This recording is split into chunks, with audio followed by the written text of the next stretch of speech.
What up, guys? Ichikote here with another video, and I know the main point of this video on what we're here for, but I gotta tell you guys this other thing real quick. And this video, well, the thing is, this video and the next video, those two are my last Dragon Ball Xenoverse videos I'll be uploading, sadly, for Xenoverse viewers. But a lot of people who play Xenoverse have been switching to Ultimate Ninja Storm 4. And the good thing for you guys is I'm gonna actually go ahead and get good at that game.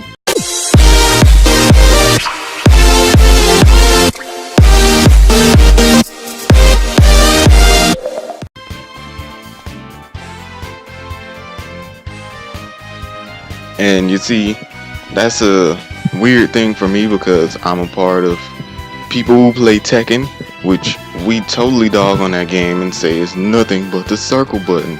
Matter of fact, in my opinion, it requires less skill than Xenoverse, but I have been playing it, and it's not the skill in terms of what you can do, it's the terms of what you do in a situation, and it's more of a skill of mind game and knowledge than how much you actually have to learn. Now, there is a lot you have to learn in that game, actually, which is pretty weird for a game that's very basic, so they didn't do a bad job. And I've been playing Ultimate Ninja Storm for a long time because I think it looks very interesting. It's just the fact that it's the required skill level is something that me and other people may disagree on or agree on, matter of fact.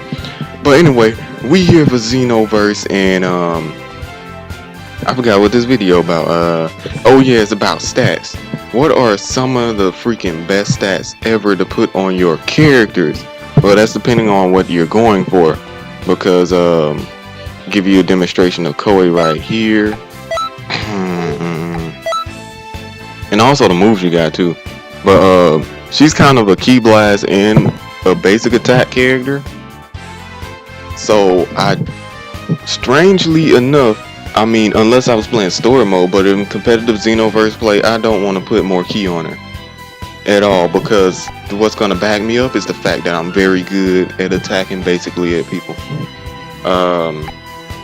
The second thing, you want to make your key blast supers high, but in my case, it probably should have been higher than my basic attacks. Matter of fact, I can make it higher than my basic attack, but not like I care. And with a key blast person, you want a lot of health, because melee people, a lot of people say key blast type is cheap, but technically melee is the cheapest on this freaking game. Now, you could go two ways about melee, maybe three: health, stamina, strength, or health, stamina, strike supers. So what they'll do is no need for their key. They'll keep their key at 0, just like me. Strike supers will be up there. Basic attack up there. This will also be 0. So basically, what I'm trying to say, the formula for making what you want, you have to, if you want the best stats to target specifically what you want, you have to make two other things a 0, unless you're willing to make that sacrifice. Matter of fact, if I wanted to focus way too much on what I'm doing, I may even put basic attacks at 0 for 3 zeros. But problem is, I really like the more so of a Budokai Tenkaichi feel, where I actually get to fight the person and not sit back and spam, or either freaking scrub someone to death with a freaking sponge. You know what I mean? And what's the other styles? We got a tank, which is basically health, stamina, and what a good idea for it is increase health, stamina, strike super, basic attacks. And they'll have their key empty and key blast supers empty. See, they're almost the same as mine, except for my strike supers are empty. So I guess a key blast type in my design is the exact kind of switch around of a tank type. But in that terms, if you want one of the best stats for your own characters, you're going to the point is, at the end of the day, you're going to have to sacrifice two things in order to get some best stats for your idealism. Now, we got people who go on for strikes, which I'm believing I might switch Koi to a strike because that's kind of more interesting on this game in terms of how good they are. But they are very, very cheap. But it's the fact that I want to have some hand-to-hand combat with people instead of having people who are always overpowered, always spamming this one special strike super move. Now, I might invest in Steed Strike Supers, keep Key Blast Supers alone. Alright, I might do Key Blast 0, Strike Supers very high, Basic very high, Stamina very high, and Key 0. And that's kind of what Strike people do actually. They're keeping two things 0. Matter of fact, people who use Strike Supers and are melee based on this game have the strongest characters in the game. Or you have to either be melee based or tank based or you not winning. The people who are Key Blast based or some random hybrid or something like that, the hybrids can possibly get away because they're hybrids and they are very well equipped with different situations, but they're not best at anything overall. Now that's the part where it downsides them. And people with Key Blast Supers, the fact that they have lower health compared to people who actually geared their characters toward melee or tank builds, they're already downsided. Now that's not the major downside to it, but that's a big part of it, because once you integrate their strike supers and their basic attacks into it, it's over, because they're not going to pick a regular character, which some of them do, but majority of them won't. They're going to pick someone like the Namekian race.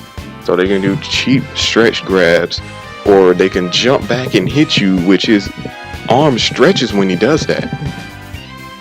So that makes them so safe to the point where it's ridiculous.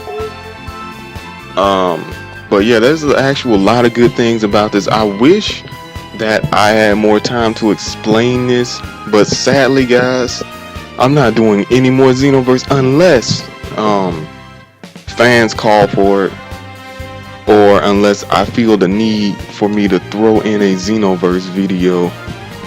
But I mean, don't totally count the Xenoverse out, because somebody can always say, okay, I need you to make another one, or I might say, hey, I feel like some Xenoverse today.